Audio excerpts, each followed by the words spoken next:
ஹரையே நமக. அனைவருக்கும் நமஸ்காரம். நாராயண அகிலகுரு பகவன் நமஸ்தே.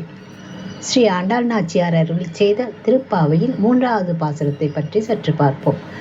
ஓங்கி உலகளந்த உத்தமன் பேர் பாடி நாங்கள் நம் பாவைக்கு சாற்றி நீர் ஆடினால் தீங்கின்றி நாடெல்லாம் திங்கள் மும்மாரி பெய்து ஓங்கு பெரும் சென்னல் ஊடு கயலுகல பூங்குவளை போதில் பொறிவண்டு கண்படுப்ப தேங்காதே புக்கிருந்து சீத்த முளைப்பற்றி வாங்க குடம் நிறைக்கும் வள்ளல் பெரும் பசுக்கள் நீங்காத செல்வம் நிறைந்தேலோ எம்பாவாய். இதன் விளக்கம்: 3 உலகத்தையும் தன் காலால் அளந்த திரு விக்கிரமனின் நாமங்களை பாடி நாம் நோன்பிற்கு நீராடினால் நாடு முழுவதும் தீமை இல்லாமல் மாதம் 3 முறை மும்மாரி மழை பெய்யும். அதனால் சென்னல் வளர நடுவே கயல் மீன்கள் துள்ளி விளையாடும். அழகிய நெய்தல் பூக்களில் வண்டுகள் உறங்கி கிடக்கும்.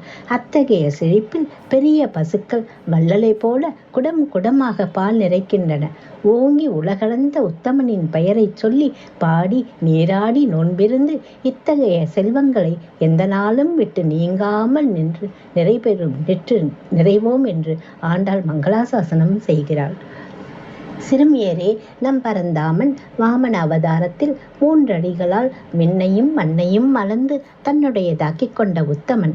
அவனது சிறப்பை குறித்து பாடி நம் பாவைக்கு மலர்கள் சாற்றி வழிபடுவதற்கு முன் நீராடச் செல்வோம். இந்த விரதம் இருப்பதால் உலகம் முழுவதும் மாதம் 3 முறை மழை பெய்து தண்ணீரில்லாத குறையை போக்கும். மழை காரணமாக வயல்களில் சென்னல் செழித்து வளரும். மீன்கள் வயலுக்குள் பாய்ந்தோடி மகிழும். கோழை மலர்களில் புள்ளிகளை உடைய வண்டுகள் தேன் குடிக்க வந்து கிறங்கி கிடக்கும். வள்ளல் போன்ற பசுக்கள் பாலை நிரம்ப தரும் என்றும் வற்றாத செல்வத்தை தரும் இந்த விரதம் என்று திருப்பாவை இந்த பாடலை பற்றி பாசுரத்தை பற்றி விளக்குகிறார். திருப்பாவை என்றாலே கிருஷ்ணாவதாரம் குறித்து பாடப்படுவதுதான்.